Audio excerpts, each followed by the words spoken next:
October 12, 1943, 3,000 feet above the English Channel. The fuel gauge reads 0. Lieutenant Elliot Garrison's hands remain steady on the control stick of his P-47 Thunderbolt. The Pratt & Whitney R2800 double wasp engine, which has roared for 3 hours straight, coughs once, then again, then dies. Silence. Not complete silence. The wind still screams through the damaged canopy. The propeller continues to windmill uselessly. But the deep, reassuring rumble that has been Garrison's constant companion for 312 combat hours is gone. Just wind now, and gravity. The gray water of the English Channel rushes up to meet him at 90 knots. Whitecaps visible. Surface conditions moderate. Water temperature approximately 50 degrees Fahrenheit. Survival time in that water is 20 minutes before hypothermia stops the heart. Garrison knows these numbers. He has committed them to memory along with dozens of other statistics that might mean the difference between life and death. Engine specifications, fuel consumption rates, ammunition counts, glide ratios, stall speeds, the numbers that define the narrow margin between coming home and becoming another name on the casualty list. His aircraft bearing the name Iron Sentinel, stenciled below the cockpit, has 26 kill markers painted on the fuselage. 26 German aircraft destroyed, 72 missions flown, 312 hours of combat time over occupied Europe. Not one bomber lost under his escort. Not one. Until today, that statistic might hold, or it might not. The mathematics are uncertain now. The fuel is gone. The engine is dead. The water is very close. Garrison pushes the nose down slightly to maintain airspeed. The P-47 handles like a brick when unpowered, but it will glide if you know what you are doing. And Garrison knows what he is doing. He has practiced this scenario a dozen times. Emergency procedures, ditching techniques, water landing angles. He just never expected to use them like this. 400 yards ahead, he can see the other aircraft. A B-17 Flying Fortress tail, number 42-3067, settling toward the same cold water. Smoke trails from 2 dead engines. The aircraft lists slightly to the left, asymmetric drag, pulling it off course. Inside that aircraft are 9 men. 9 men who would be dead right now if Garrison had made a different choice 30 minutes ago. No, not 30 minutes ago. 4 hours ago, back at Thorpe Abbott's airfield when this all began. The mission had launched at 0600 hours. 320 B-17 Flying Fortresses, the largest daylight rate of the war to that point. Target ball-bearing factories in Schweinfurt, Germany. Intelligence promised light resistance. The factories were critical to German war production. Destroy them, and you cripple the Luftwaffe's ability to maintain its fighter force. Intelligence had been catastrophically wrong. The Luftwaffe met them with over 400 fighters. Messerschmitt Bf-109s and Focke-Wulf 190s rose from a dozen airfields across occupied France and Germany. The sky became a slaughterhouse. Bombers fell in flames. Men tumbled through space parachutes blossoming white against blue. Debris rained down across the countryside below. The P-47 Thunderbolts did what they could. They fought desperately, burning fuel at maximum rate trying to protect the bombers. But their range was limited. At the German border, they had to turn back. Fuel tanks nearly empty. Return to base. Rearm. Refuel. Wait for the bombers to come home. If the bombers came home, Garrison had landed at Thorpe Abbott's at 1300 hours. Mission number 72 complete. His crew chief counted the holes in his aircraft. 14, 2 20mm cannon strikes that had failed to penetrate the armor plate behind his seat. 12 7.92mm machine gun hits scattered across the wings and fuselage. Nothing critical, nothing that could not be patched. Garrison climbed down from the cockpit. His legs were stiff. 3 hours in the cramped confines of a fighter cockpit at high altitude, breathing pure oxygen through a rubber mask, watching for enemy fighters, calculating angles and speeds and distances. It took a physical toll. He walked to the operations building. His flight suit was soaked with sweat despite the cold. His hands shook slightly, adrenaline wearing off, combat fatigue setting in. He needed food, coffee, rest. Instead, he got the casualty list. 47 B-17s missing, 470 men. Some would make it back. Damaged aircraft struggling home alone. Some would bail out over France. A few might evade capture, make contact with the resistance, escape to Spain. Most would become prisoners of war. Many were already dead. Garrison scanned the list. Names, squadron designations, aircraft numbers. He knew some of these crews, had escorted them on previous missions, had shared drinks with them at the officers' club, had listened to their stories about home, about wives and girlfriends and children they had never met. Then he saw it. Captain Russell Hartwick, 100th Bomb Group, aircraft 42367, missing. Garrison stopped, read the entry again. Hartwick. He knew that name, knew that man, not well. They had spoken perhaps 3 times. Once at the officers' club 2 weeks ago, Hartwick had been writing a letter home. His wife was 7 months pregnant, a son the doctors thought. Due in January, Hartwick had shown Garrison the photograph he carried. A young woman, dark hair, smiling at the camera. Pretty, hopeful, waiting. Garrison remembered what Hartwick had said that night. Just casual conversation. The kind of talk men share when they are far from home and uncertain if they will ever return. If something happens to me, Hartwick had said, I hope someone will tell my son I tried, that I did my duty, that I didn't run. Garrison had nodded, offered the expected reassurances. You will be fine. You will make it home. You will see your son born. The lies men tell each other to make the fear manageable. Now Hartwick was missing, somewhere over occupied Europe, dead, captured, or struggling to survive in a damaged aircraft with a crew depending on him to bring them home. Garrison stood in the operations room. Around him, other pilots reviewed the mission reports, discussed tactics, analyzed what went wrong, planned for tomorrow. The machinery of war grinding forward, indifferent to individual tragedy. Garrison thought about Hartwick's wife, about the child who would be born in 2 months, about a boy who might grow up never knowing his father, never hearing his voice, never learning what kind of man he had been. He thought about his own brothers, Vincent, 18 years old, Robert, 15, Charles, 12, back home in New Jersey working the farm, waiting for the war to end. Garrison was the oldest, the one who had volunteered first, the one who was supposed to protect them by helping to win this war quickly before his younger brothers were old enough to be drafted. Vincent was already old enough. His draft notice would come soon. Within months, Vincent would be in uniform. Within a year, he might be here in England, climbing into a bomber or a fighter flying into the same hell that had consumed Hartwick, unless the war ended first, unless men like Garrison did their jobs. Garrison looked at the casualty list again. 47 aircraft, 470 men. The numbers were staggering. But numbers were abstract, names were not. Hartwick was not a number. He was a man with a wife and an unborn child. He was someone's brother, someone's son, someone's friend, and he was missing. Garrison walked to the flight line. His crew chief, Sergeant Malone, was still working on the P-47, patching holes, checking systems, preparing the aircraft for the next mission. Malone, Garrison said, how long until she's ready? Malone looked up from his work. Tomorrow morning, Lieutenant. Need to replace hydraulic lines, patch these holes proper. She'll be good as new by 0600. I need her ready now. Malone straightened, studied Garrison's face. Sir. Now, Sergeant, fuel her up. Full internal tanks. Check the guns. I'm going back out. Back out? Malone's voice carried disbelief. Sir, you just flew 3 hours of combat. You're off duty. You're scheduled for stand down tomorrow. I'm aware of the schedule. Lieutenant, you're exhausted. You need rest. I need this aircraft ready to fly. Now. Malone stared at him, then nodded slowly. Yes, sir. Give me 30 minutes. Garrison walked to the operations building, found the duty officer. Lieutenant Commander Phillips, a desk officer who had never flown combat and never would. Request permission to fly a search and rescue mission, Garrison said. Phillips looked up from his paperwork. Search and rescue for whom? Stragglers from the Schweinfurt raid. Aircraft that might be limping back alone. They'll need escort. The mission ended 2 hours ago, Lieutenant. Any aircraft still in the air are either already back or they're not coming back. Some might be damaged, flying slow. They could still make it if they have fighter protection. Phillips shook his head. You've already flown 1 mission today.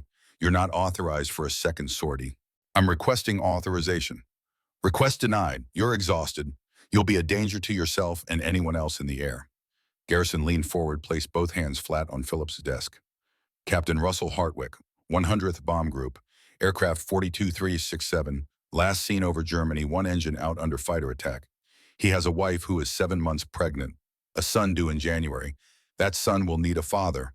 I'm going to make sure he has one. Phillips met his gaze. Lieutenant, I understand your concern, but 1 fighter searching hundreds of miles of enemy territory is not going to request permission to fly, sir. Silence stretched between them. Phillips studied Garrison's face, saw something there, determination. Or perhaps something beyond determination, something that could not be argued with or reasoned away. If I authorize this, Philip said slowly, and you don't come back, I'll have to explain to your family why I let you fly a second mission in one day. Why I let you go back out when you should have been resting. If I don't come back, Garrison said, tell them I was doing my job. Tell them no man gets left behind. Tell them that's what we do here. Phillips picked up a pen, signed a form, pushed it across the desk. 1 hour. You have authorization for 1 hour over enemy territory. After that, fuel state will force you back anyway. Understood. Understood, sir, thank you. Garrison took the form, walked back to the flight line. The P-47 was ready. Malone had worked quickly. Holes patched, fuel tanks full, all 8 50 caliber machine guns loaded with fresh belts of ammunition. 425 rounds per gun, 3,400 total. Approximately 34 seconds of continuous fire if he held the trigger down. He would not hold the trigger down. Fire discipline was critical. Short bursts, 2 seconds maximum. Make every bullet count.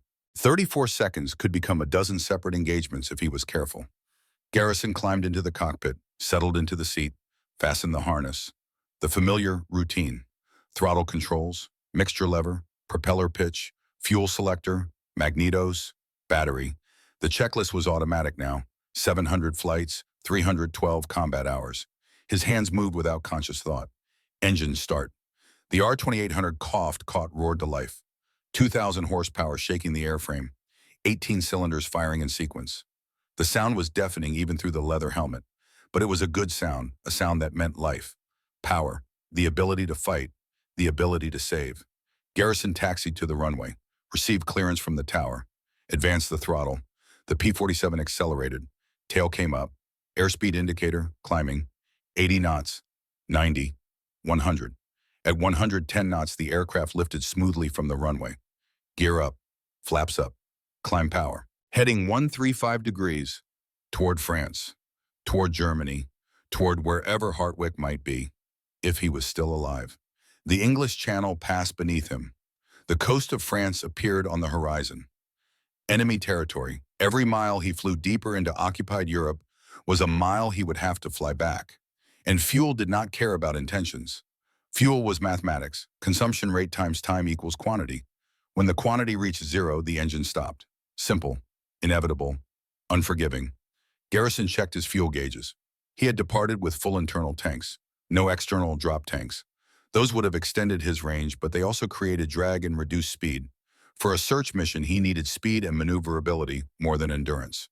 Full internal fuel gave him approximately 2 hours of flight time at cruise settings. Less if he engaged in combat. Much less if he used maximum power. Every decision he made would affect that calculation. Every turn, every climb, every burst of gunfire. He flew inland, eyes scanning constantly. Left, right, above, below, 6 o'clock, 12 o'clock, 3 o'clock, 9 o'clock. The systematic scan pattern drilled into every fighter pilot from day one of training.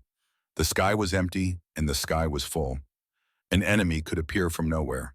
A friendly could vanish in seconds. Vigilance was survival. 20 minutes into enemy territory, he saw nothing. Blue sky, white clouds, green countryside below. Peaceful, beautiful, deceptive.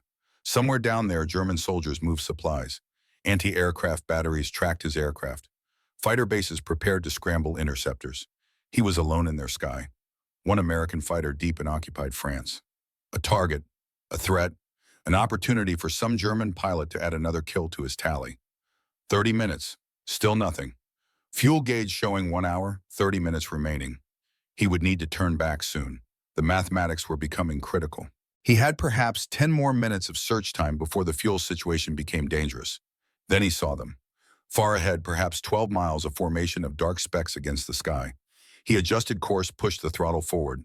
The R-2800 responded immediately. Speed increased. Distance closed. The specks resolved into aircraft. Bombers.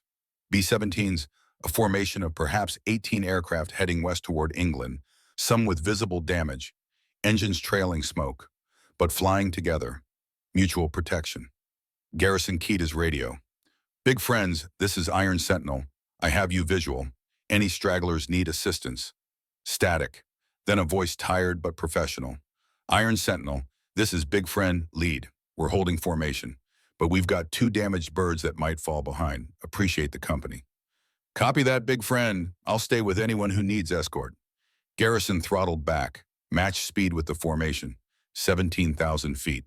The bombers were descending gradually, trying to reach lower altitude where the air was warmer and denser, better for damaged engines. But lower altitude also meant less glide distance if another engine failed. Every decision in combat was a trade-off. Risk against risk, no perfect choices. He flew above and behind the formation, weaving in a protective S pattern, watching for threats. His fuel gauge showed 1 hour 15 minutes. The bombers were 90 miles from England. At their current speed of 160 miles per hour, they needed 33 minutes to reach safety. Garrison would have fuel for over an hour. The mathematics looked favorable. He could escort them all the way home. Everyone would make it. Then one of the B-17s began to fall behind, the aircraft on the left edge of the formation. Tail number 423067. Number 3 engine trailing black smoke. The propeller windmilling uselessly. No power from that engine. Hartwick's aircraft. Garrison keyed his radio. Big Friend, 3067, this is Iron Sentinel. I see your engine trouble. What's your status? Silence for a moment, then a familiar voice. Calm, professional, hiding fear beneath training. Iron Sentinel, this is Captain Hartwick. We've lost number 3 engine. Can't maintain formation speed. The others need to press on. We'll catch up. The formation continued west. Standard procedure. 1 damaged aircraft could not compromise the safety of 17 others. Hartwick understood this. His crew understood this. But understanding did not make it easier. Hartwick's B-17 dropped behind. The gap widened. 300 yards. 400. 500. Alone now, separated from the protective firepower of the formation. A straggler. And stragglers were what the Luftwaffe hunted.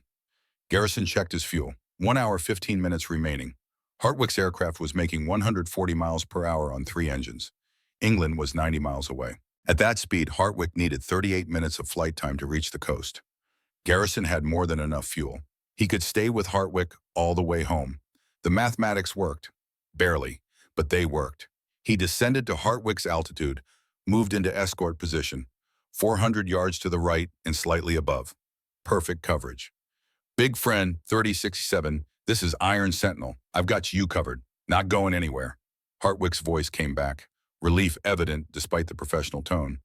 Iron Sentinel, I appreciate that, but check your fuel state. You can't have much left after that long search. I've got enough to see you home. You're sure? Positive. Just keep flying straight and level. I'll handle anything that comes at us. Inside the bomber, Captain Russell Hartwick allowed himself one moment of hope. The fighter pilot who had come back to find him, who was staying when he could have turned back, who was risking his life for 9 men he barely knew. Lieutenant Franklin Aldridge, the co-pilot, worked frantically at his station, trying to restart engine 3. No success. The engine was dead. Cannon fire during the bomb run had shredded internal components. Oil pressure 0, temperature gauge pegged. The engine would never run again. Worse, the hydraulic system was failing. Pressure dropping steadily. Without hydraulics, critical systems would fail. Gun turrets could not rotate. Bomb bay doors hung partially open, creating drag. Landing gear would have to be manually cranked down when they reached England. If they reached England. Aldridge was a logical man, an engineer before the war. He understood mathematics, numbers, probabilities, and the numbers told him they were in serious trouble. 3 engines instead of 4, reduced thrust, reduced speed, increased drag from the dead propeller, and damaged cowling. Every mile they flew was a struggle against physics. He keyed the intercom. Skipper, hydraulics are at 40%, still dropping. We're going to lose them completely within 20 minutes. Hartwick acknowledged. Understood. Start preparing for manual operation of all systems. We'll need that when we land. In the radio room, Staff Sergeant Silas Murphy monitored the equipment. He was 21 years old, an electrician before the war. Good with his hands, better with machines than people. But he had learned to joke, to laugh, to keep morale up when things got bad. Things were definitely bad now. He keyed the intercom. Skipper, that fighter pilot out there just saved our lives. We were dead meat without escort. Hartwick's voice came back through the headset. He did sigh. Let's make sure we don't waste what he's giving us. Everyone stay sharp. Check your stations. Report any new problems immediately. In the ball turret beneath the fuselage, Sergeant Nathaniel Brewster scanned the sky below. The ball turret was the worst position on a B-17. Cramped, isolated, a plexiglass sphere with two 50 caliber machine guns, no room to move, no parachute, no way to escape quickly if the aircraft went down. Brewster was 20 years old, from a coal mining family in Pennsylvania, 6 siblings, father killed in a mine collapse in 1941. Nathaniel had joined the Army Air Forces to escape the mines, to earn money for his family, to do something that mattered. Now he was suspended in a glass ball beneath a damaged bomber, flying over enemy territory hoping they made it home. His left shoulder ached. Shrapnel from the earlier attack. Not serious, just painful. He had not reported it, did not want to worry the crew. They had enough problems. Above and to the right, Garrison maintained his vigil, eyes constantly scanning, left, right, high, low, looking for threats. The Luftwaffe would be searching for stragglers, would be vectoring fighters toward any isolated bombers. It was only a matter of time. 15 minutes passed. The French countryside rolled beneath them. Small villages, farm fields, roads where German trucks moved supplies. Enemy territory all the way to the water. Garrison checked his fuel. 1 hour remaining. Distance to English coast 76 miles. Time required at current speed 32 minutes. Surplus 28 minutes.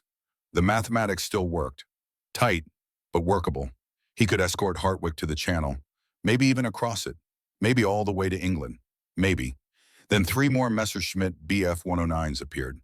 They came from the south, 3 aircraft in loose formation at 18,000 feet. Garrison spotted them at 6 miles distance, dark specks against scattered clouds. Moving fast, fragile, converging on an intercept course with Hartwick's bomber. The Germans had been waiting, watching. Radio discipline among Luftwaffe units was excellent. When a damaged bomber fell behind, word spread quickly. Fighters from multiple bases would vector toward the target, like wolves sensing wounded prey. Garrison keyed his radio. Big friend, 3267 bandits approaching. 3 Me-109s, 5 o'clock high. Stay steady, I've got them. Hartwick's response was tight, controlled. Copy Iron Sentinel. We see them. Garrison banked right, climbing to meet the threat. His fuel gauge showed 58 minutes remaining. The mathematics were becoming critical now. Every burst of gunfire consumed ammunition. Every combat maneuver burned fuel at accelerated rates. The numbers were converging toward an inevitable conclusion. But numbers could wait. Right now, 3 German pilots were lining up gun sights on Hartwick's aircraft, on 9 men who had already survived 3 hours of hell and wanted desperately to see England again. The lead Me-109 pilot saw Garrison climbing toward them and immediately adjusted tactics. Instead of diving directly at the bomber, the Germans split formation. One continued toward the B-17 from the right. The other 2 broke left positioning to engage Garrison from his flank. Standard Luftwaffe tactics. Divide and conquer. Force the escort to choose between protecting the bomber and defending himself. Either way, the bomber became vulnerable. Garrison chose offense. He ignored the 2 fighters moving to his left and focused on the one approaching Hartwick's aircraft. Speed was critical now. The P-47 accelerated rapidly in the dive. 400 miles per hour, 420. The airspeed indicator, needle climbing. Engine roaring at maximum power. Fuel consumption doubling, tripling. The German pilot saw him coming, tried to turn inside Garrison's attack angle. The Me-109 was lighter, more maneuverable at lower speeds. In a turning fight, the German aircraft held advantages. But Garrison was not turning, he was diving. Using speed and mass, the P-47 weighed 17,500 pounds fully loaded. When committed to a high-speed attack, physics took over. Momentum, energy, inertia. At 800 yards, Garrison opened fire. Short burst, 2 seconds. The 850 caliber machine guns erupted simultaneously. The recoil was noticeable even in an 8-ton aircraft. Spent shell casings streamed from the wing gun ports. Tracer rounds marked the path through space. Most rounds missed, but enough connected. The Me-109's tail section shredded. Pieces of metal tore away. The rudder disintegrated. The aircraft yawed violently to the right. The German pilot fought for control, almost recovered. Then Garrison fired again. Another 2-second burst. This time the rounds walked across the fuselage. From tail to cockpit, the canopy exploded into fragments. The propeller flew apart. The engine erupted in white smoke. The Me-109 rolled inverted and fell away, spinning. The pilot managed to bail out. His parachute blossomed. He would survive to become a prisoner of war. 800 rounds expended in 4 seconds of firing. 3,400 minus 800, 2,600 rounds remaining. Approximately 26 seconds of firing time. Garrison pulled hard on the stick. High G recovery, blood draining from his head, vision graying at the edges. He tightened his abdominal muscles, forced blood back to his brain, stayed conscious, leveled out at 14,000 feet. The other two Me-109s were on him now, both firing. 20mm cannon shells and 7.92mm machine gun rounds streaking past his canopy. Most missed. 2 hit. Cannon shells struck the left wing. 1 machine gun bullet spiderwebbed the armored glass windscreen, but the P-47 absorbed the damage. Self-sealing fuel tanks prevented leaks. Armor plate behind the seat stopped rounds that might have killed him. The aircraft shuddered but kept flying. Garrison reversed hard left. The 2 German fighters overshot. They were going too fast, committed too deeply to their attack run. Now they were in front of him, vulnerable. He selected the closer one, lined up the shot, pressed the trigger. 2-second burst. The remaining 2,600 rounds concentrated on a single target at 400 yards convergence. The Me-109's left wing root failed catastrophically. The wing folded upward, then separated completely from the fuselage. The fighter tumbled wildly. The pilot ejected immediately. Smart. Another parachute blossoming white. 1,600 rounds expended. 2,600 minus 1,600. 1,000 rounds remaining. 10 seconds of firing time. The third Me-109 pilot had seen enough. 2 wingmen gone in less than 5 minutes. The American pilot was too skilled, too aggressive, too dangerous. He broke off, turned east, departed. Garrison watched him go, then checked his instruments. Fuel gauge, 42 minutes remaining. Ammunition, 1,000 rounds. 10 seconds. Engine running, rough. Temperature gauge climbing. One of those cannon hits must have damaged a cooling line. He keyed the radio. Big friend, 3067 bandits have departed. You're clear. Hartwick's voice carried relief and something else, concern. Copy Iron Sentinel, outstanding shooting. But what's your fuel state? Garrison glanced at the gauge again. 42 minutes. Hartwick's B-17 was making 140 miles per hour on 3 engines. England was now 76 miles away. At current speed, 32 minutes of flight time to the coast. 42 minutes of fuel. 32 minutes to safety. 10 minutes surplus. The mathematics worked. Barely. But they worked. Fuel is sufficient, Garrison said. I'll get you home. It was technically true, if nothing else went wrong, if the engine temperature stabilized, if no more German fighters appeared, if the wind stayed favorable, if a dozen other variables aligned perfectly. Big if. The bomber continued west, altitude bleeding away slowly, 16,000 feet. 15,000. The damaged engine created drag. The asymmetric thrust from the 3 functioning engines required constant correction on the control yoke. Hartwick was fighting the aircraft every second. Muscles straining, concentration absolute. Garrison stayed close, weaving above and behind the bomber in his escort pattern. His engine temperature gauge continued to climb. The coolant leak was worsening. 340 degrees, 350. Red line temperature was 375 degrees. He was approaching the danger zone. 20 minutes passed. The French coast appeared ahead. Beyond it, the English Channel.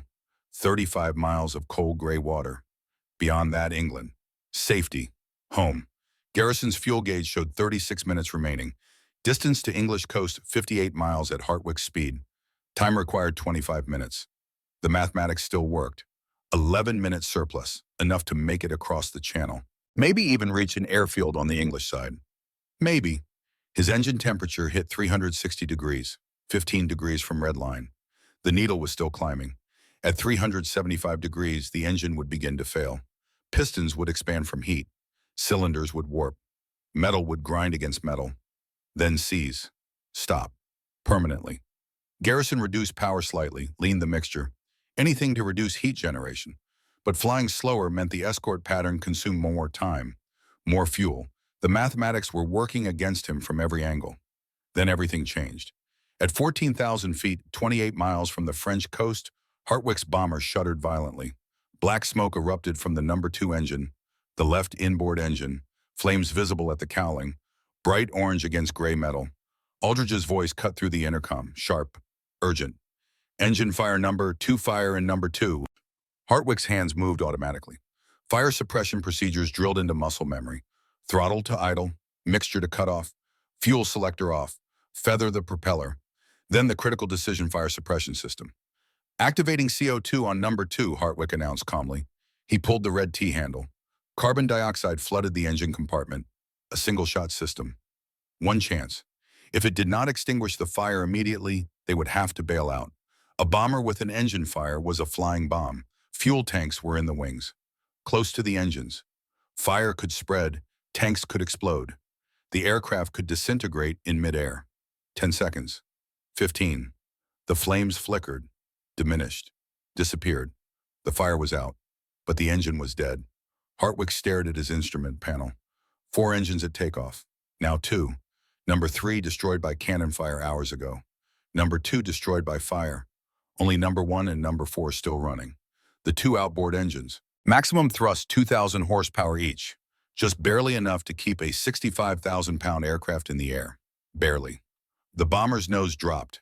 Airspeed increased to maintain lift with reduced power. Altitude decreased at 300 feet per minute. 14,000 feet. 13,700. 13,400. The aircraft was falling out of the sky. Aldridge ran calculations in his head. 2 engines. Reduced power meant reduced speed. Speed was now 120 miles per hour, maybe less, and descending continuously. He keyed the intercom. His voice was steady, professional, but the words carried weight. "Skipper, we're not going to make it to England. We need to consider alternatives." Hartwick knew he was right. The mathematics were undeniable. 58 miles to the coast, 120 miles per hour, 29 minutes of flight time, descending at 300 feet per minute. Current altitude, 13,000 feet. In 29 minutes, they would descend 8,700 feet. Final altitude, 4,300 feet. Not enough. They needed at least 8,000 feet to cross the channel with sufficient margin for error. They would be down to 3,000 feet by the time they reached the English coast. Too low. Too slow. Too damaged. They would have to ditch in the channel or bail out over France. Hartwick made his decision. Crew prepare for possible water landing. We'll try to make it to the channel.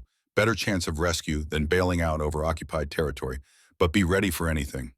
The crew acknowledged. Voices tight, professional, scared but controlled. Murphy secured the radio equipment, began gathering emergency supplies. Life vests, flares, first aid kit. In the top turret, Sergeant Hayes Donovan climbed down, prepared for emergency exit procedures. In the waist, Corporal Graham Finch checked the life raft storage compartments. And in the ball turret, Nathaniel Brewster tried to rotate his position. The turret needed to be in the exit position before ditching. Otherwise, he would be trapped when the aircraft hit water. He activated the hydraulic controls. Nothing happened. The turret did not move. He tried again. Still nothing. The hydraulics were gone. Pressure had dropped to 0. He reached for the manual crank, the emergency backup, a hand-operated mechanism that could rotate the turret mechanically when hydraulics failed. He inserted the crank handle, tried to turn it.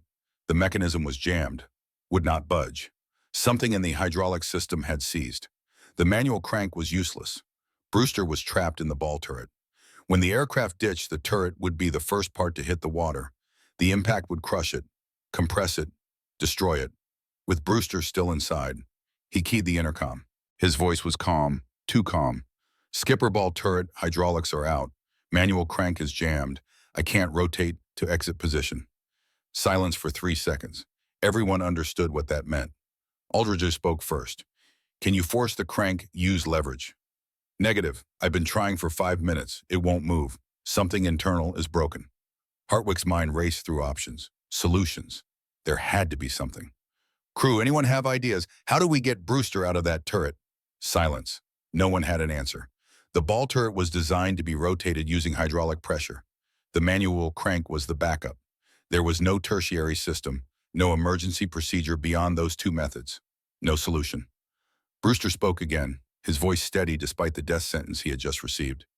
"Skipper, don't worry about me. Focus on getting everyone else ready for ditching. I'll figure something out." It was a lie. Brewster knew he was not figuring anything out. He was trapped. When the aircraft hit water, he would die, but he was not going to make his crewmates feel worse about it. He was going to face death with dignity. Above the bomber, Garrison had heard the entire exchange on the radio frequency.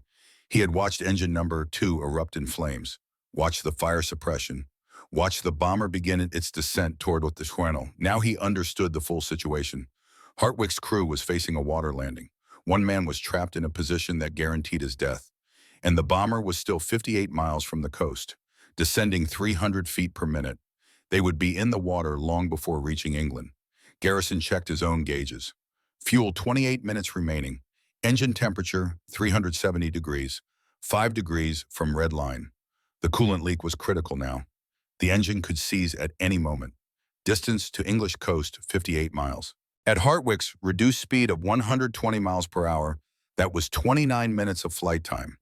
Garrison had 28 minutes of fuel. He would run out 1 mile short of land. The mathematics were brutal, simple, final. He could turn back now, fly east, return to France, find a field, crash land, survive as a prisoner of war for the duration. But survive. Or he could stay with Hartwick, escort the bomber to the channel, ditch alongside them when his fuel ran out, increase their rescue chances by having 2 crash sites close together, 2 sets of emergency signals, better visibility for rescue aircraft. But that meant deliberately giving up his aircraft, his life, his future, all for a possibility, not even a certainty, just a possibility that staying together might marginally improve their odds. Garrison thought about his brothers, Vincent 18, Robert 15, Charles 12. If he died today, who would watch over them? Who would make sure they stayed safe? Who would come home to tell them about the war, about sacrifice, about what mattered? Then he thought about Hartwick's unborn son, about a boy who would never know his father unless someone helped that father survive, about 9 men in a bomber who had done their duty and deserved to go home, about Nathaniel Brewster, 20 years old, trapped, doomed, unless someone changed the mathematics. The decision was simpler than Garrison expected. There was no real choice. Never had been. From the moment he took off from Thorpe Abbotts, this outcome had been inevitable. The numbers had been converging toward this point all along. He keyed his radio. Big friend, 36-7, this is Iron Sentinel. I'm staying with you all the way. When you ditch, I'll ditch nearby. Better rescue chances that way. Static, then Hartwick's voice, shocked. Negative, Iron Sentinel. You still have fuel to make it back to France. Glide inland. You'll survive as a prisoner. Not leaving you, big friend. That's insane. You'll die in that water. Maybe, maybe not. But 9 men definitely die if I leave. No man gets left behind. That's the code I live by. Aldridge's voice cut in. Iron Sentinel, listen to reason. You've already saved us twice. You've done enough. Turn back while you still can. Can't do that, Garrison said. His voice was calm, final, the decision made. My brothers are back home. They'd be ashamed if I abandoned 9 men to save myself. Wouldn't you do the same, Captain? Hartwick did not answer immediately, because they both knew the answer. Yes, he would do the same. The bomber continued its descent. 12,000 feet, 11,000, 10,000. The French coast passed beneath them. Green fields gave way to gray water. The English Channel. 35 miles of cold ocean between France and England. Between death and survival. Between war and home. Garrison descended with them. His engine temperature gauge was redline now. 375 degrees. Any moment the engine would seize. He reduced power to absolute minimum.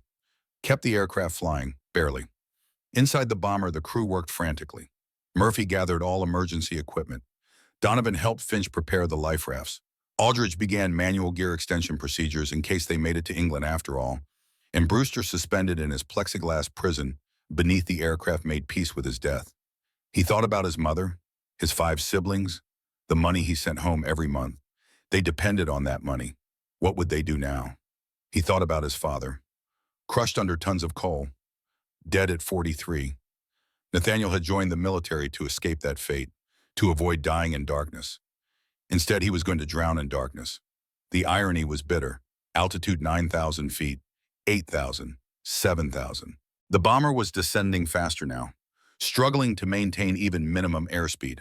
The 2 remaining engines screamed at maximum power. But maximum power from 2 engines was not enough. Garrison's fuel gauge touched 23 minutes. His engine coughed once. First warning. Fuel starvation beginning. He switched to reserve tank. Bought himself maybe 2 more minutes. The English Channel stretched endlessly below. Gray, cold, deadly. His grave. He thought about his brothers one final time, pictured their faces, Vincent's serious expression, Robert's quick smile, Charles's boyish energy.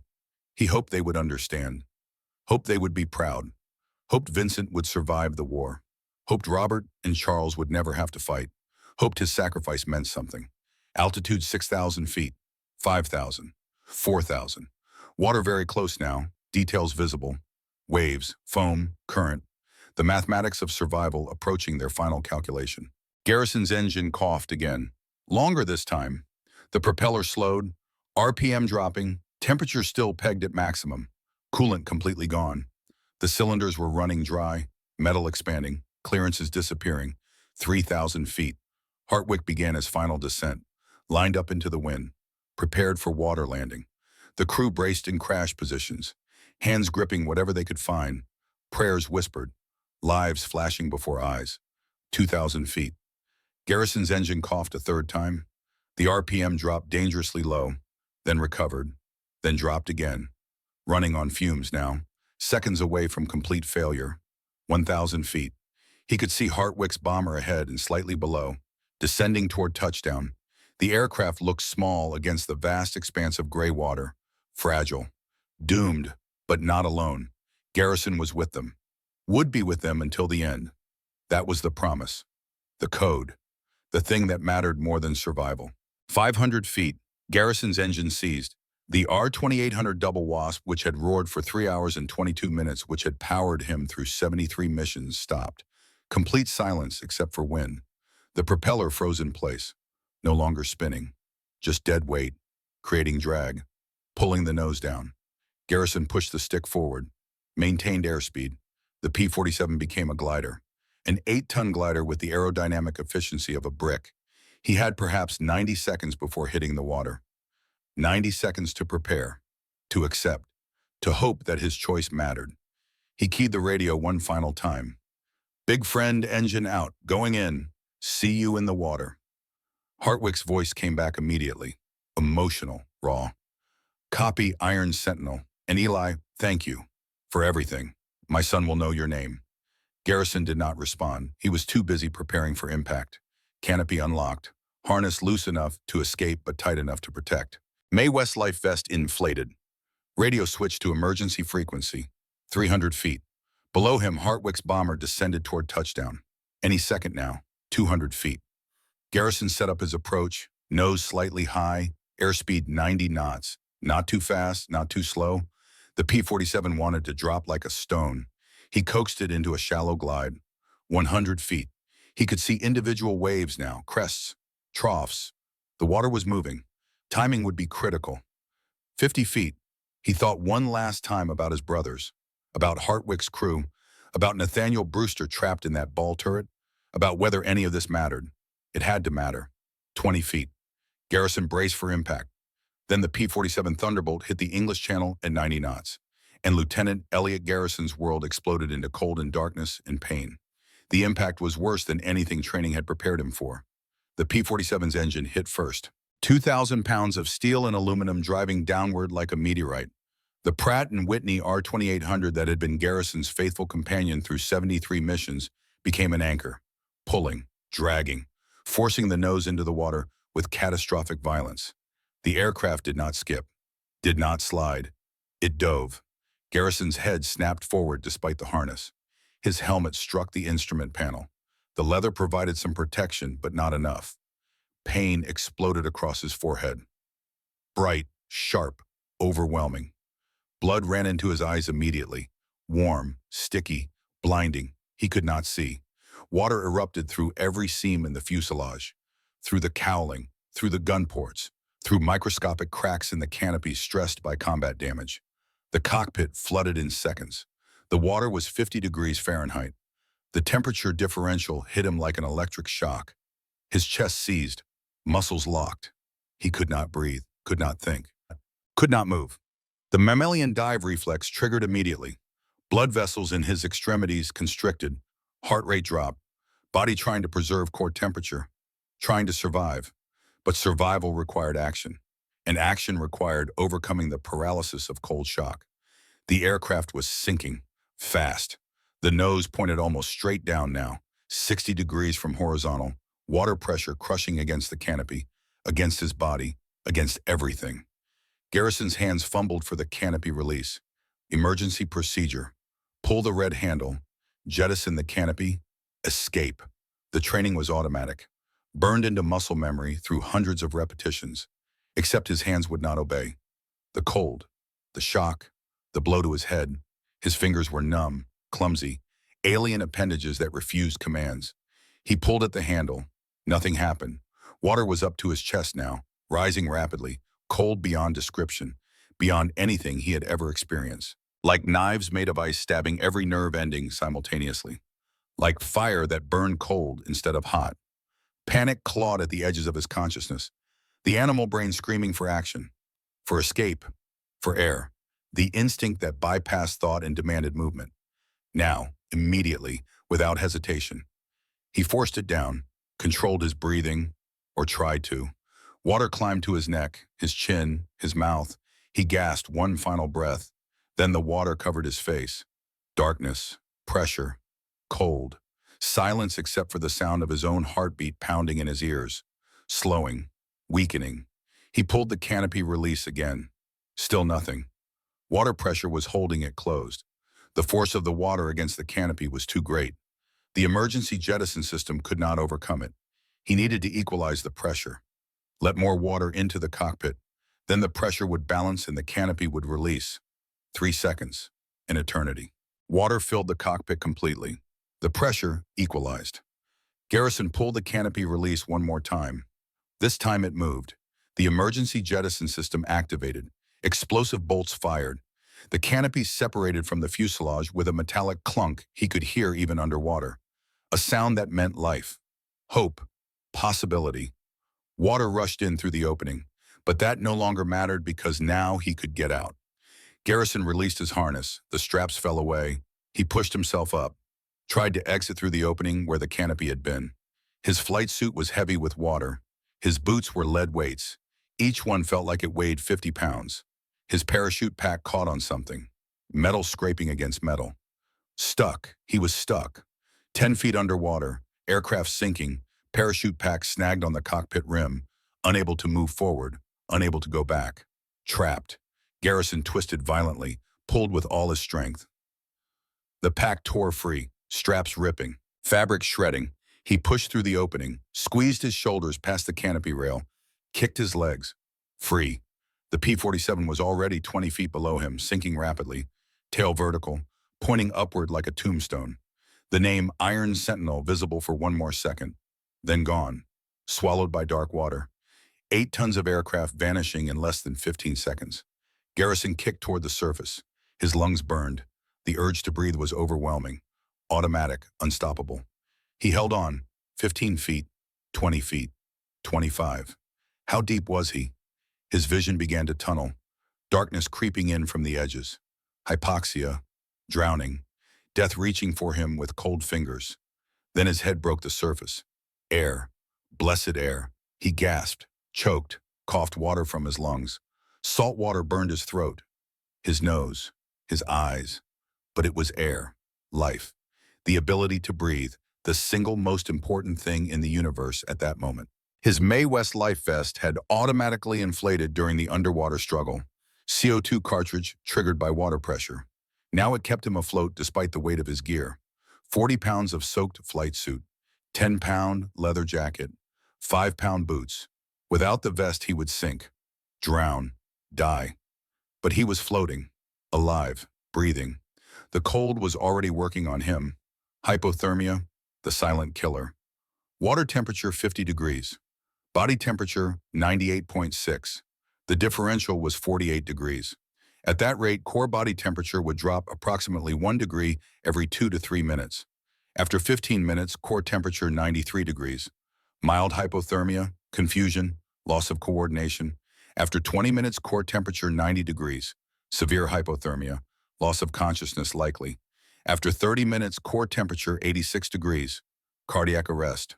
Death. The clock was running. Garrison turned in the water. Looked for the bomber. It was 300 yards away. He could see it clearly despite the blood in his eyes. The B-17 had ditched seconds before him. The impact had been violent but survivable. The fuselage had split open in several places. Water poured in through rents in the aluminum skin. The aircraft was sinking but slowly. Maybe 3 minutes before it went under completely. Men were scrambling out onto the wings. He counted heads. Difficult at this distance. 5 men visible on the left wing, 2 on the right. That was 7. One more appeared from the top the hatch. 8. 9 men on the crew. 8 visible. 1 missing. Brewster, still trapped in the ball turret beneath the fuselage. The turret was already underwater. Had been since impact. Brewster had been submerged for 30 seconds, maybe 40. Garrison began swimming, 300 yards.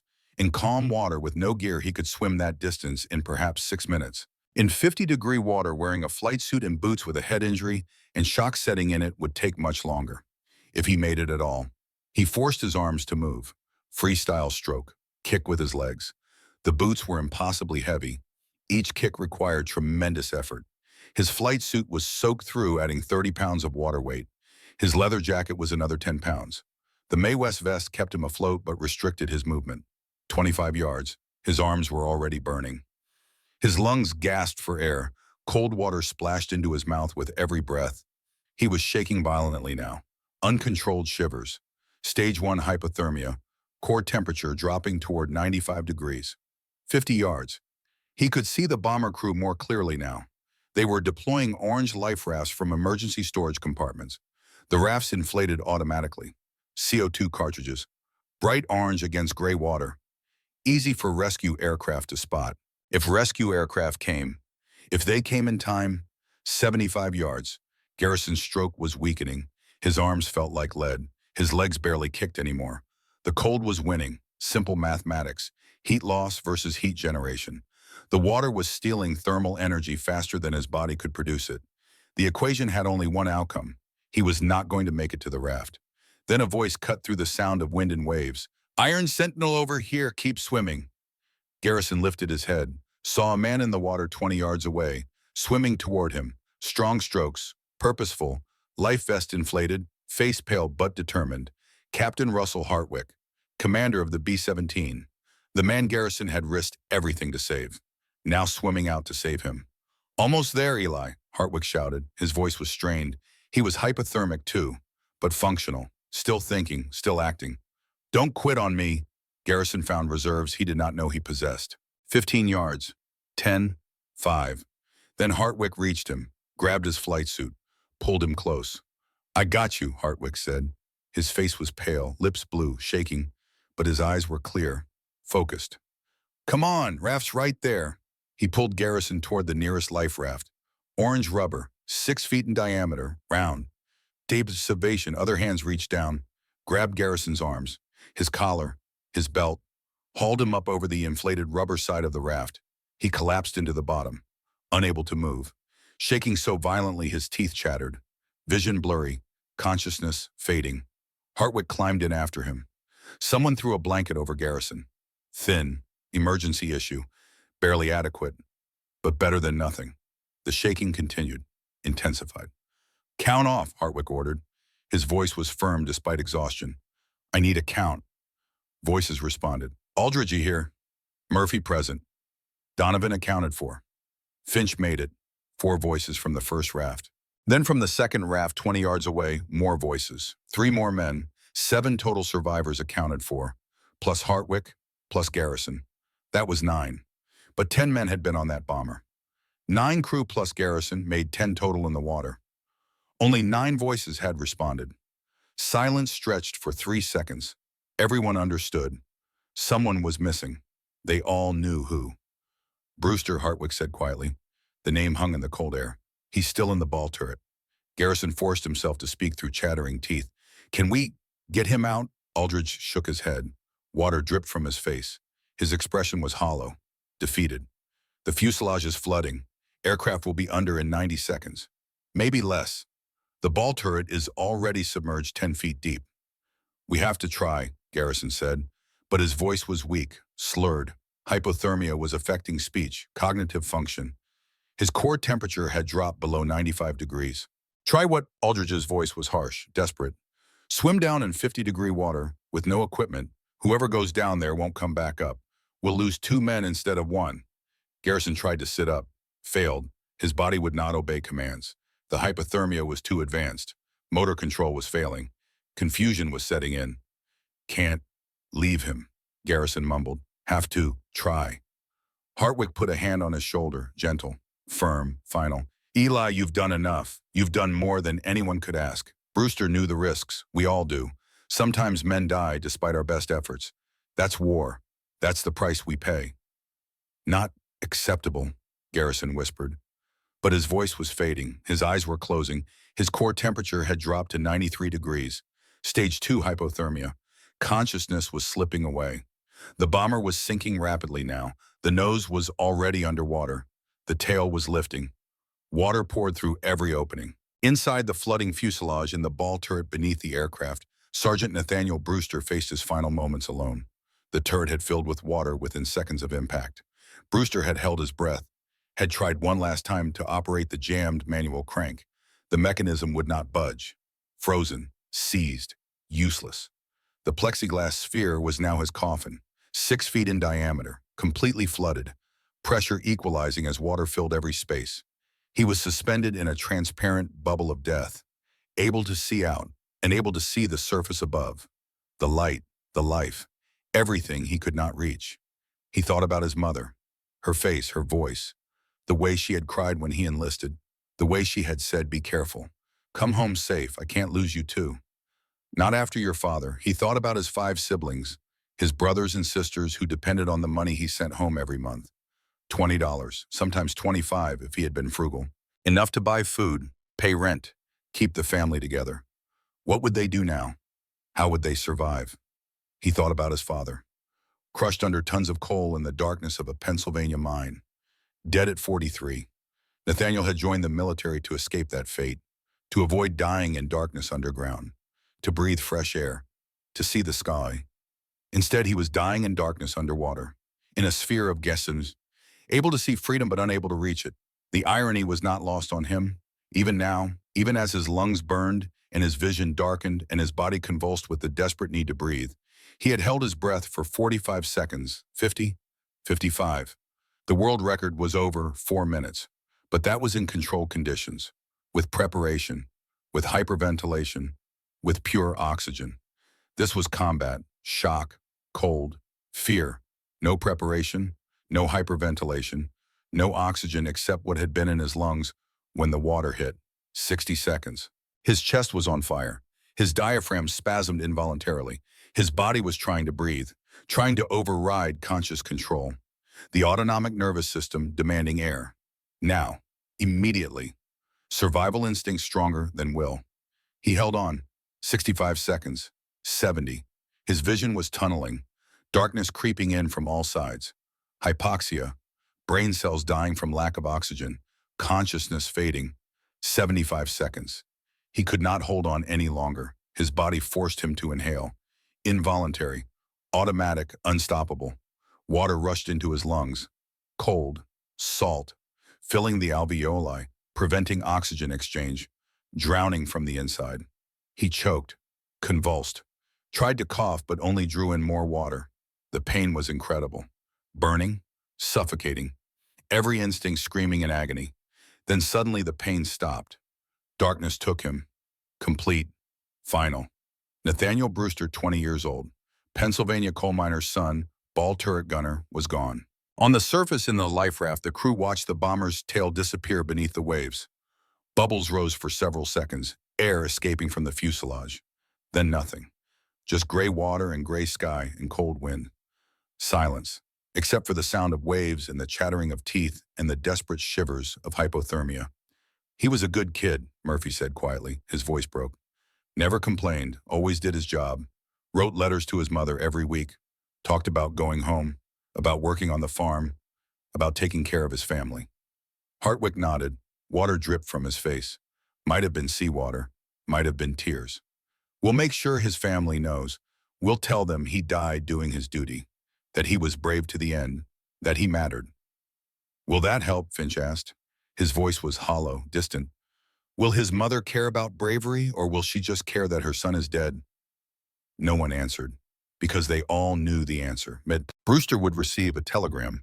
Your son died in service to his country. The words would be formal, professional, respectful, empty. Nothing would fill the void. Nothing would bring him back. Nothing would change the mathematics. 9 men in 2 life rafts. 1 P-47 pilot who had given up everything to stay with them. 1 ball turret gunner who would never go home. The mathematics of war. Simple, brutal, final. Garrison's eyes were closed. His shaking was decreasing. That was not a good sign. It meant his body was running out of energy to generate heat. Stage 3 hypothermia approaching. Core temperature below 92 degrees. Confusion, disorientation, loss of consciousness imminent. Stay with us, Eli, Hartwick said. He rubbed Garrison's arms, trying to generate heat through friction, trying to keep blood flowing. Don't you dare die on me. Not after what you did to get us here. Cold, Garrison mumbled. His speech was slurred, barely intelligible. So, cold. Aldridge checked his watch. We've been into the water 8 minutes. Average survival time is 20 minutes before severe hypothermia. Rescue needs to get here fast, or we're all going to die. They'll come, Hartwick said with more confidence than he felt. Someone saw us go down. They'll send boats. We just have to hold on. But holding on was becoming increasingly difficult. The cold was relentless, unforgiving. It seeped through clothing, through skin, into muscle and bone and core, stealing heat, stealing life. 1 degree at a time. 10 minutes. Garrison's shaking was almost gone now. His core temperature had dropped to 91 degrees. His heart rate had slowed to 40 beats per minute. His breathing was shallow. 6 breaths per minute. His body was shutting down, conserving energy, preparing for death. Hartwick kept talking to him, kept trying to keep him conscious. Tell me about home, Eli. Tell me about your brothers, your family. Stay awake. Brothers, Garrison whispered. The word took tremendous effort. Vincent, Robert, Charles. Tell me about them. What are they like? Vincent was 18, draft age, going to war, soon. Wanted to keep him safe, win the war, before he had to fight. You're helping win it. Every mission, every bomber you escort home. That's one more strike against Germany. One step closer to victory. Didn't save Brewster. No, Hartwick said firmly, but you saved 8 others, my crew, me, my unborn son. That counts, Eli. That matters. Does it? Garrison's eyes were losing focus. Core temperature 90 degrees, critical threshold. 1 man dead because I couldn't save him. Listen to me, Hartwick said. His voice was intense, urgent. 1 man is dead because war is hell, and sometimes men die despite our best efforts. But 8 men are alive right now because you refused to leave us. You gave up everything. Your aircraft, nearly your life. You stayed when you should have left. That's not courage. That's something beyond courage. That's brotherhood. Garrison's eyes closed. Hartwick shook him. Stay awake, Eli. Don't go to sleep. Tired, Garrison mumbled. Just need to rest. No, you rest, you die. Keep your eyes open. But Garrison's eyes would not open. His body was shutting down. Core temperature dropping below 90 degrees. Cardiac arrest imminent. His heart was slowing dangerously. 30 beats per minute. 25, 20, 12 minutes. Garrison was unresponsive now. Still breathing, but barely. His pulse was weak, thready, irregular. His skin was pale, lips blue, eyes fixed and dilated. Hartwick continued rubbing his arms, his legs, trying desperately to generate heat, to keep blood flowing. But it was not working. Garrison was dying, slowly, inevitably. The cold was winning. Come on, Eli, Hartwick whispered. You didn't survive 73 missions to die in a life raft. Fight. Keep fighting. Your brothers need you. Your country needs you. I need you to live so I can thank you properly. Silence. Wind, waves, cold. Death circling like a patient predator. 15 minutes. Then someone heard it. A sound in the distance. Low, rhythmic, mechanical, growing louder. Engines. Aircraft, Finch shouted. I hear aircraft. Everyone looked up, scanned the gray sky there. Low on the horizon, 2 shapes. Fast boats cutting through the water. Approach speed 30 knots. RAF air-sea rescue launches. painted distinctive yellow and blue, purpose-built for recovering downed aircrew from the channel, equipped with medical supplies, blankets, hot tea, everything needed to treat hypothermia. "Over here," Murphy yelled. He grabbed an emergency flare from the raft's supply kit, pulled the ignition cord. The flare erupted in brilliant red smoke, impossible to miss against gray water and gray sky. The lead boat altered course, headed directly toward them, 90 seconds away. Maybe less. "Hold on, Eli," Hartwick said. His voice was rough with emotion. "Rescue's here. You're going to make it. Just hold on." But Garrison did not respond. His breathing had nearly stopped. 4 breaths per minute. His pulse was almost undetectable. 15 beats per minute. His core temperature was 89 degrees. His heart was failing. The RAF launch pulled alongside the first life raft. British sailors in thick coats and gloves reached down, pulled men aboard one by one, wrapped them in blankets. Someone handed out tin cups of hot sweet tea. Liquid warmth. Life. When they reached Garrison, one sailor took one look and his expression changed. Professional detachment replaced by urgent concern. "This one's critical," he shouted. "Severe hypothermia, possible cardiac arrest. Get him below immediately." 4 sailors lifted Garrison from the raft, carried him carefully to the boat's cabin, laid him on a padded bunk, began emergency warming procedures. Strip away wet clothing, wrap in dry blankets. Not too fast. Warming a hypothermia victim too quickly could cause heart failure. Gradual, controlled, careful. A medic checked vital signs. Pulse 18 beats per minute. Respiration 3 breaths per minute. Core temperature estimated at 89 degrees. Critical, but stable for the moment, not getting worse, not getting better. Hovering at the edge. The boat's engines roared to life. Full speed toward the English coast. Portsmouth Naval Hospital. 40 minutes away.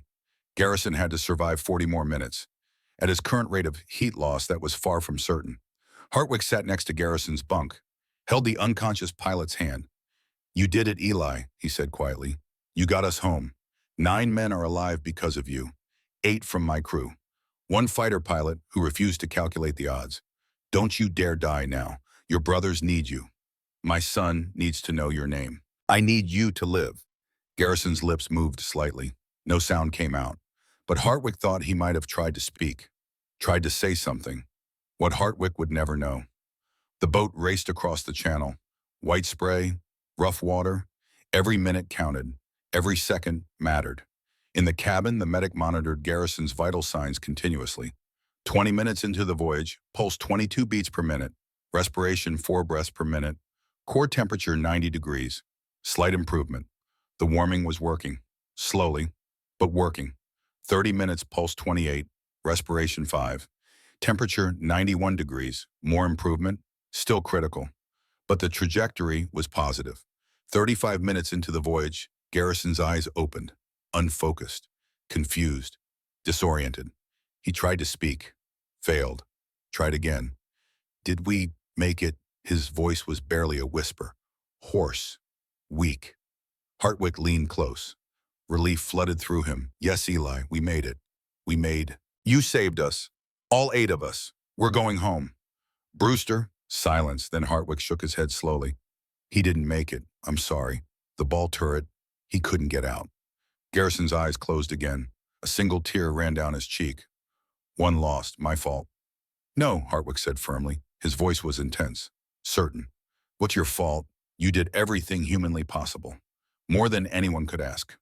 Brewster knew the risks. We all do. You saved 8 lives today, Eli. 8 families that won't get a telegram saying their husband or son or brother is gone. That's what matters. That's what counts." Garrison did not respond. He had lost consciousness again. But his vital signs continued to improve. Pulse 32, temperature 91.5, respiration 6, still critical, but stable, moving in the right direction. 42 minutes after rescue, the boat docked at Portsmouth. Ambulances were waiting. Garrison was loaded onto a stretcher. Rushed to the hospital with lights and sirens. Priority patient, critical condition, severe hypothermia, head trauma, possible complications. In the emergency ward, doctors and nurses swarmed. Intravenous lines established. Warming blankets applied.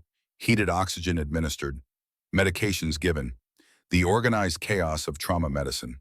For 2 hours, the medical team fought to stabilize him, fought to bring his core temperature back to safe levels, fought to save his life, and slowly, gradually, he responded. Temperature climbed to 93 degrees, 95, 97. Heart rate normalized to 60 beats per minute. Breathing steadied at 12 breaths per minute. Blood pressure stabilized. Color returned to his face. By midnight, his condition had improved to serious but stable. The doctors were cautiously optimistic. He would live.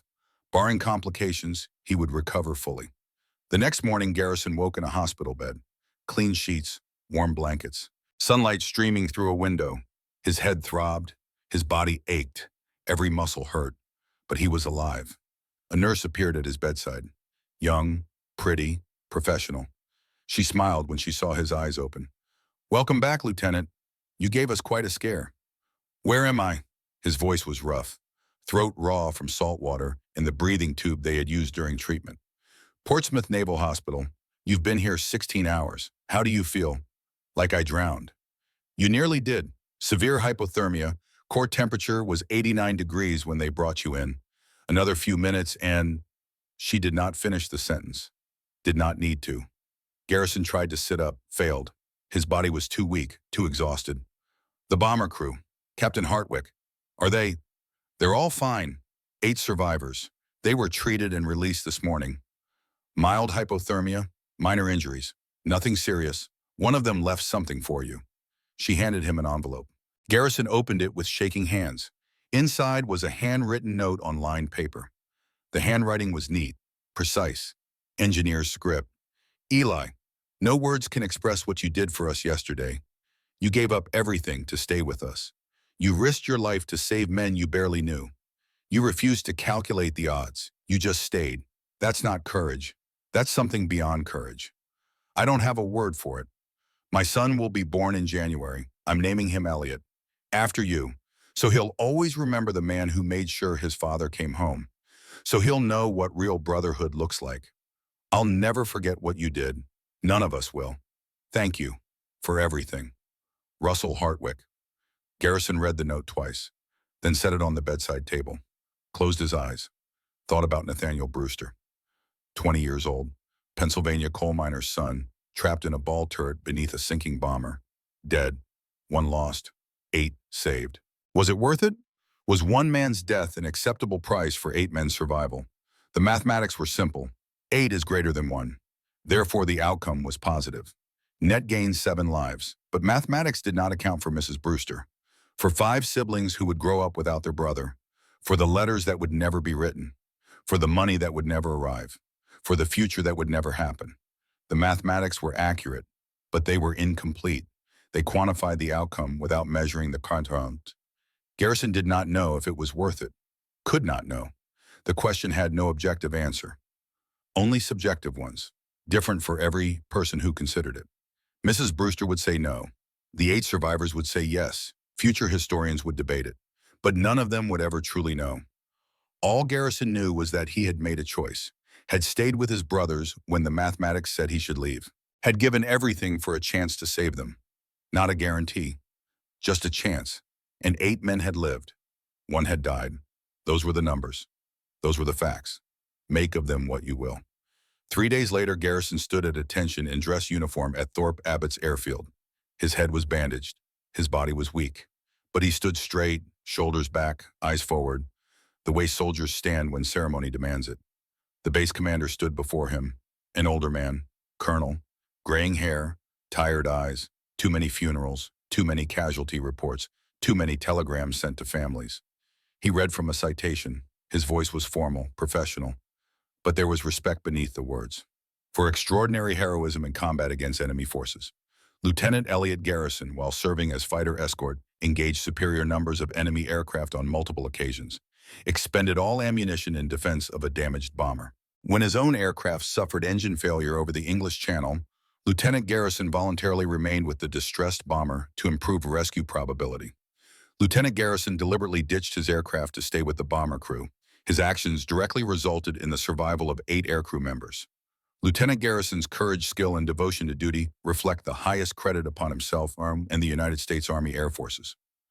The commander stepped forward, pinned a medal on Garrison's chest, the Distinguished Service Cross, second highest military decoration after the Medal of Honor. A bronze cross suspended from a ribbon, striped red, white, and blue. The metal was heavy, cold metal against his uniform. Hartwick and his crew stood nearby in formation, all 8 survivors, saluting. When the ceremony concluded, they approached. One by one, they shook Garrison's hand, said thank you in voices rough with emotion, promised they would never forget. But their eyes kept drifting to the empty space where the 9th man should have been standing. Brewster's position, ball turret gunner, gone. The ghost in the formation, the price of survival. That evening, Garrison sat alone in the officers' club, a glass of whiskey in front of him, untouched. He stared at the amber liquid and thought about missions and mathematics and the price of brotherhood. An older pilot approached, a major with gray hair and tired eyes and too many missions behind him. He sat down across from Garrison without asking permission. Garrison Wright heard about what you did. Hell of a thing. Garrison nodded but did not speak. Lost a man, though, the major continued. His voice was matter-of-fact. Not cruel, just honest. That always hurts. First one under your escort. Yes.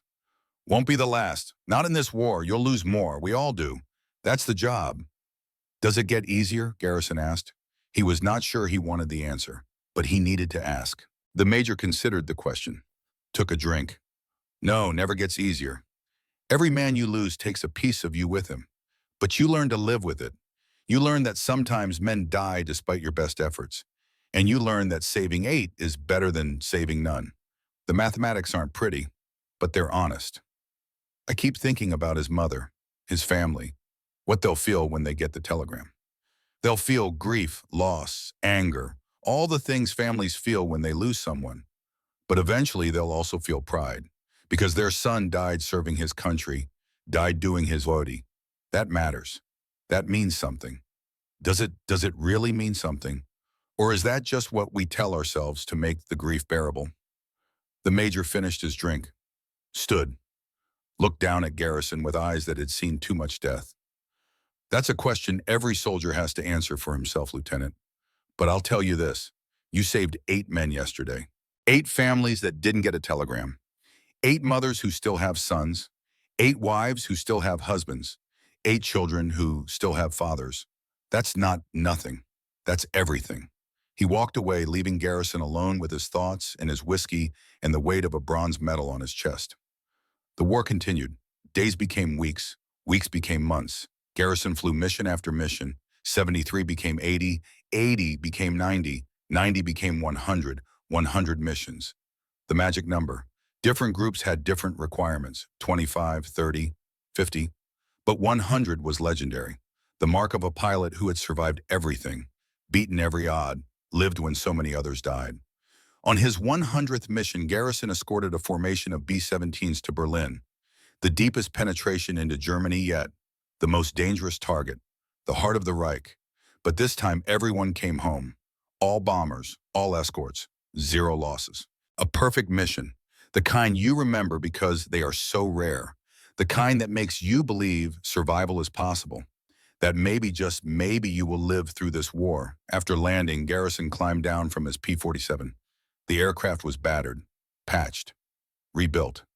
Barely recognizable as the same machine that had left the factory, but still flying, still fighting, like its pilot. Damaged but functional. His crew chief, Sergeant Malone, counted the new holes. 15, including 3 cannon strikes that had somehow missed critical systems. Lieutenant, this bird is indestructible, just like you. Garrison smiled, tired, weary. Nothing's indestructible, Malone. We're just borrowing time. Eventually the debt comes due. Not today, sir. Today you're alive. Today you finished 100 missions. That counts for something. Maybe. That evening, Garrison wrote a letter. His 100th combat mission had earned him rotation back to the States. Training duty. Stateside assignment. A chance to go home. To see his brothers. To rest. But first he had a letter to write, a debt to pay, a promise to keep. Mrs. Brewster, you don't know me, but I knew your son. I flew escort for his bomber on October 12, 1943, the day he died. I wanted you to know that Nathaniel was brave to the end. When the bomber ditched in the English Channel, he was trapped in the ball turret. There was no way to get him out, no way to save him. He faced death with courage and dignity. He never complained, never panicked. He died so his crewmates could escape. That's the mark of a true soldier. I'm sorry I couldn't save him. I tried. We all tried. But sometimes, despite our best efforts, men die. I wanted you to know that his sacrifice mattered. 8 men came home because your son did his duty. Their families will never know Nathaniel's name. But I will remember. I'll remember for the rest of my life. Your son was a hero. I'm proud to have flown alongside him. With deepest sympathy, Lieutenant Elliot Garrison. He mailed the letter the next day, never received a response, but he hoped it brought some small comfort, some small measure of peace to a mother who had lost her son. The war in Europe ended on May 8, 1945. Victory in Europe Day. Germany surrendered unconditionally. The killing stopped. The machinery of war ground to a halt. Across England and America and France, people celebrated, danced in the streets, kissed strangers, cried with relief and joy and exhaustion. But for the men who had fought, the celebration was muted. Subdued, they had seen too much death, lost too many friends, carried too many memories. Victory felt less like triumph and more like survival, like reaching the end of a marathon you never wanted to run. Garrison returned to New Jersey in June 1945. His brothers met him at the train station. Vincent was in uniform now, 20 years old, assigned to occupation duty in Germany, too late for combat. Thank God for that. Robert was 17, Charles was 15, both too young for the draft now that the war was over. They embraced, said little. There was too much to say and no words sufficient to say it. The farmhouse looked smaller than Garrison remembered. The fields looked the same. The work was still there, waiting, always waiting. Garrison fell back into the rhythm of farm life, planting, harvesting, mending fences, repairing equipment. The work was hard, physical, exhausting. But it was clean work, honest work. No one shot at you while you plowed a field. No one died when you made a mistake. He never married.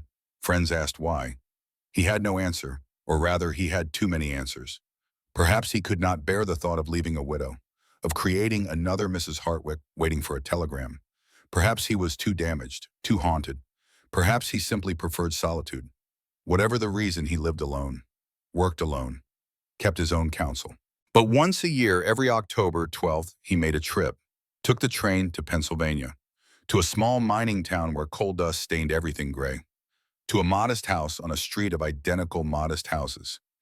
He never knocked on the door, never introduced himself, just left an envelope on the porch, inside money, always cash, never a check, $200, sometimes $300, enough to help with bills, to buy school supplies, to ease the burden of raising 5 children alone.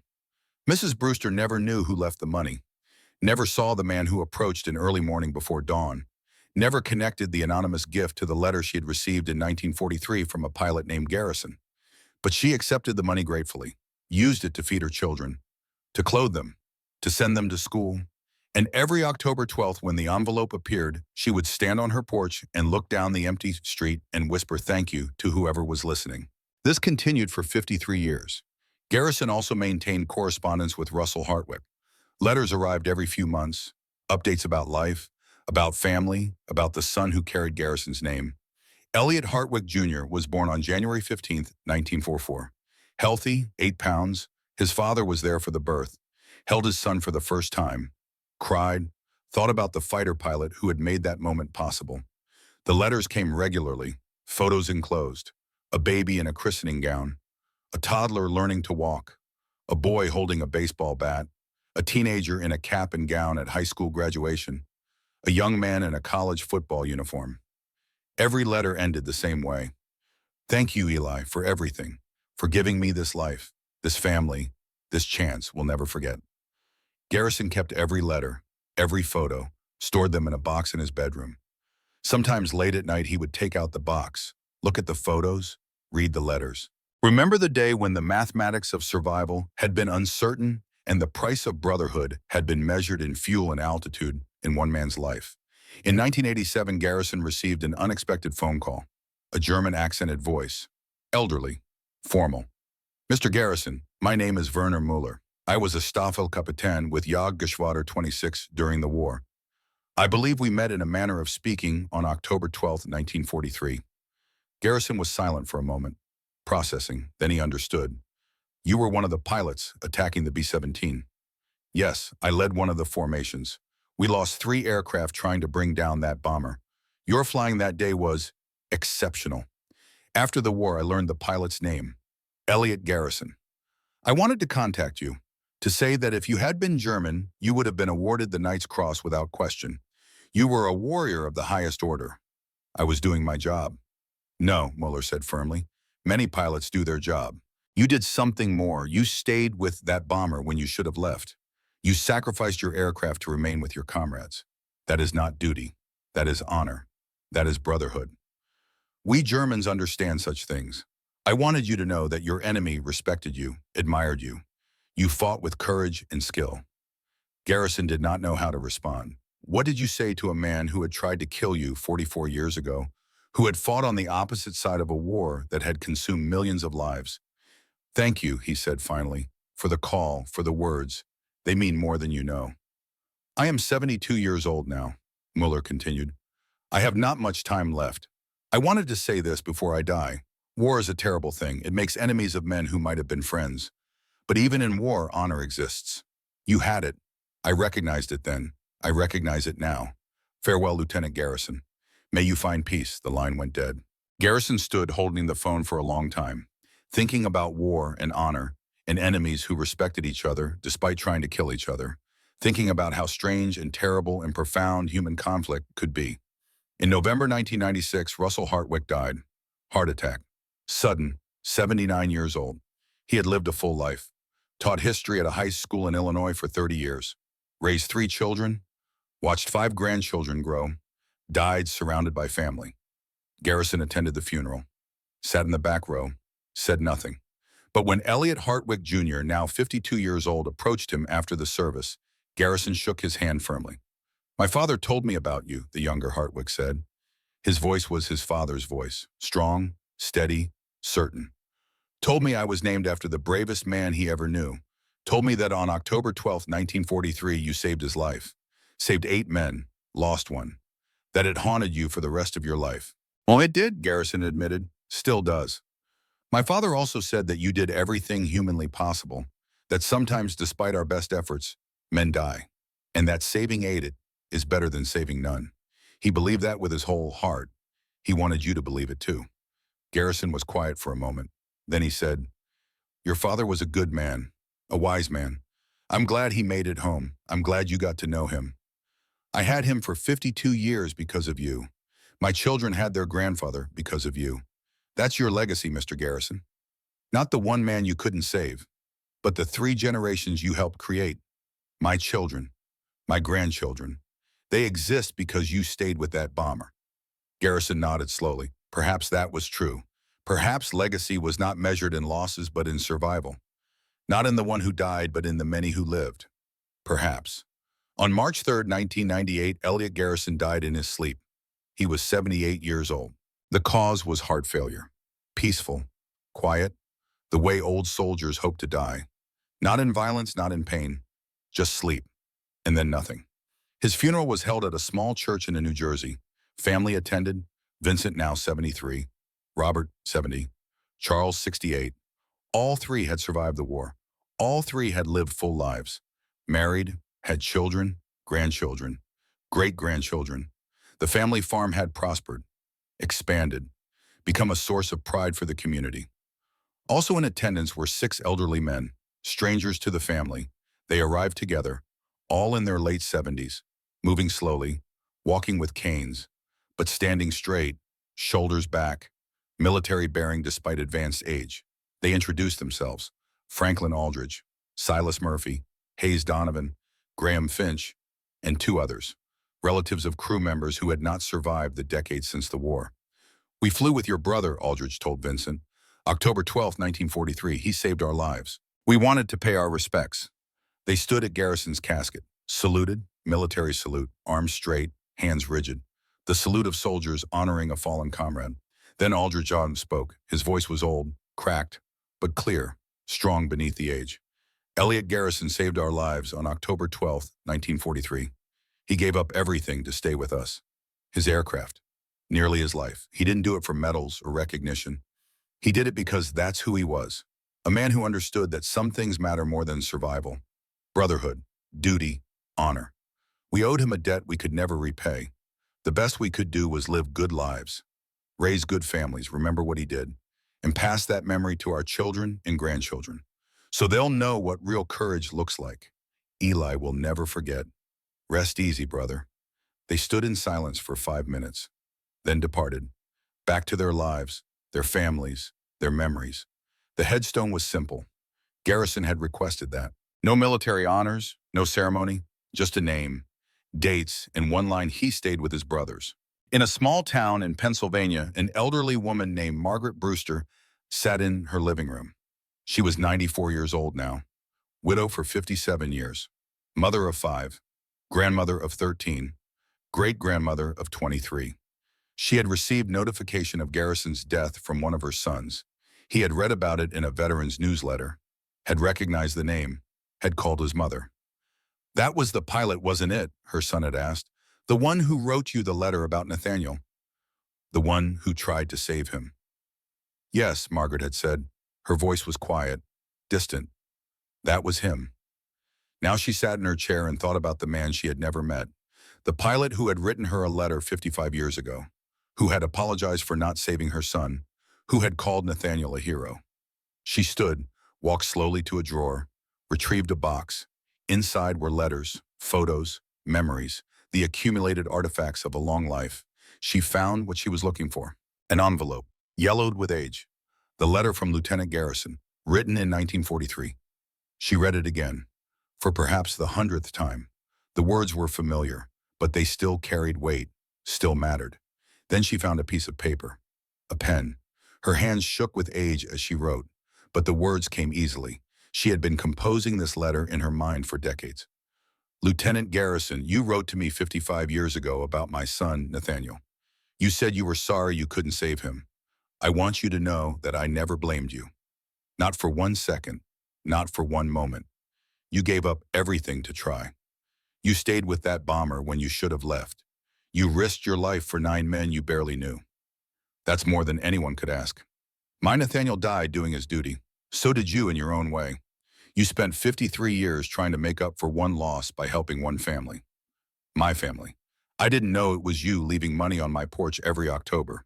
But I know now. Your brother told my son told me, and I want you to know it mattered. It mattered so much. My children had food and clothes and school because of you. They grew up to be good people. They raised good children of their own. 23 grandchildren and great-grandchildren exist today because of what you did. Both on October 12th, 1943, and every October 12th after. That's your legacy, Lieutenant. Not the one man you couldn't save, but the 23 lives you helped create. Thank you from the bottom of my heart. Thank you for trying to save my son. Thank you for helping my family survive. Thank you for being the kind of man who understood that some debts are paid not with words but with actions. With 53 years of actions, may you rest in peace knowing you did enough, more than enough. You were a hero twice over. Once on that day in 1943, and once in all the years that followed, with deepest gratitude and respect, Margaret Brewster." She addressed the letter to Garrison's family, found the address from the obituary, mailed it with shaking hands. 3 weeks later, Margaret Brewster died in her sleep, 94 years old, a coal miner's widow who had lost a son but raised 5 others, who had survived poverty and war and grief, who had never forgotten the fighter pilot who tried to save her boy, who had never forgotten the anonymous gifts that had helped her family survive. At her funeral, her children opened the letter she had left for them. Instructions, simple, clear. Every October 12th, the letter said, "Leave flowers at the grave of Lieutenant Elliot Garrison. He saved your uncle. He saved our family. We owe him everything. Never forget." And they did not forget. Today at the United States Air Force Academy in Colorado, there is a museum. Inside the museum is a display, carefully maintained, meticulously preserved, a testament to history and sacrifice and the bonds that define warriors. The centerpiece is a P-47 Thunderbolt, restored to pristine condition, painted olive drab and gray. 8 machine guns visible in the wings. The name Iron Sentinel stenciled below the cockpit in white letters. 26 kill markers painted on the fuselage, small swastikas, each one representing a German aircraft destroyed. The placard beside the aircraft is large, detailed. It reads P-47D, Thunderbolt, serial number 428066, flown by Lieutenant Elliot Garrison, 56th Fighter Group, United States Army Air Forces. 100 combat missions, 38 confirmed aerial victories.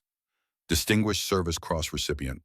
On October 12, 1943, Lieutenant Garrison escorted a damaged B-17 bomber for 90 miles through enemy territory. He engaged approximately 20 German fighters in multiple engagements. When his fuel was exhausted over the English Channel, he voluntarily ditched his aircraft to remain with the bomber crew. 8 men survived, 1 was lost. Lieutenant Garrison never forgot Sergeant Nathaniel Brewster, the ball turret gunner, who died that day. For 53 years, Lieutenant Garrison anonymously supported Brewster's family. Every October 12th, he sent money to help raise Brewster's 5 siblings. He never sought recognition, never told anyone.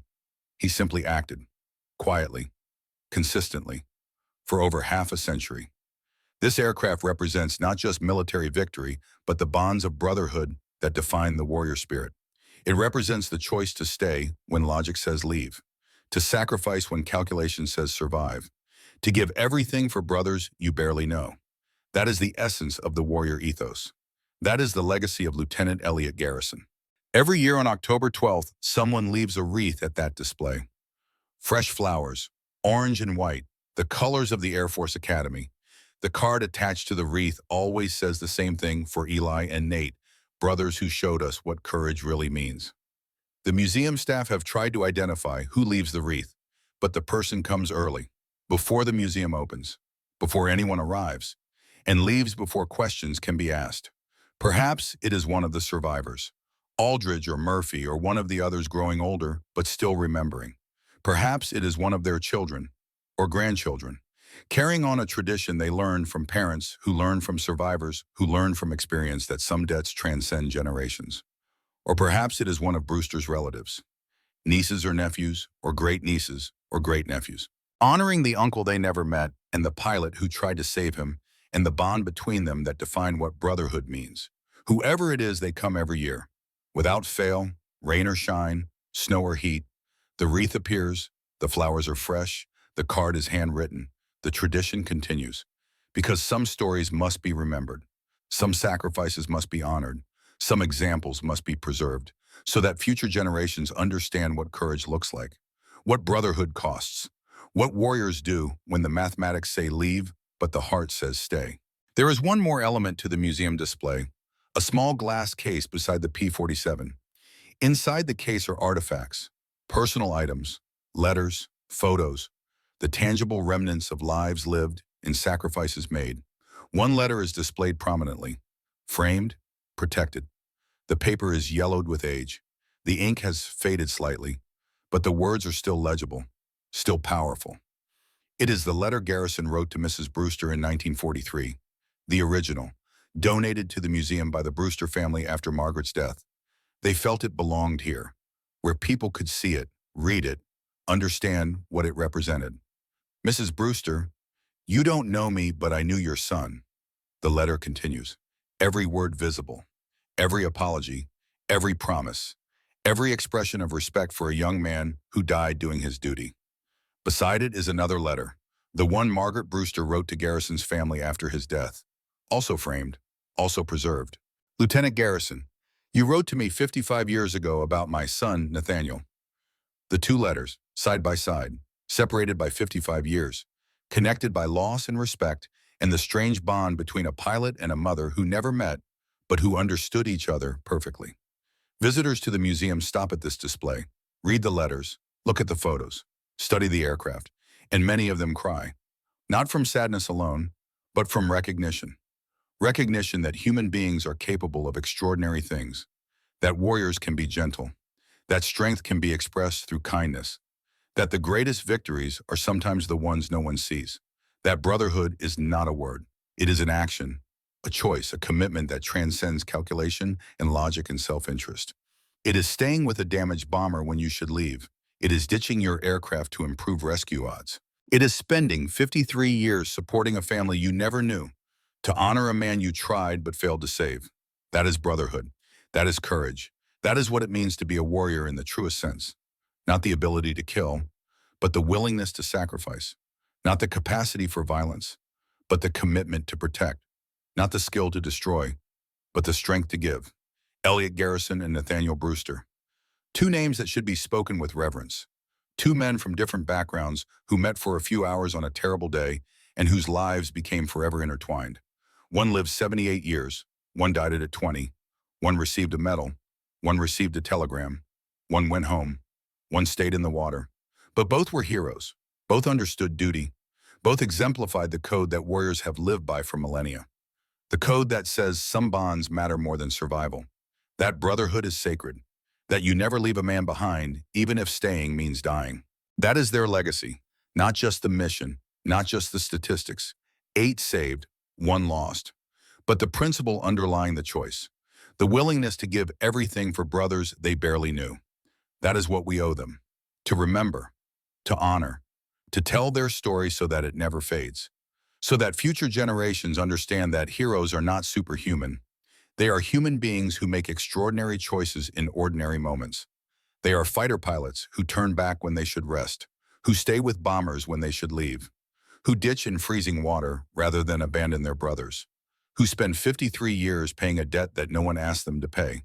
They are ball turret gunners who face death with courage, who do not complain when trapped, who think of family in their final moments, who die so others can live. They are men like Elliot Garrison and Nathaniel Brewster.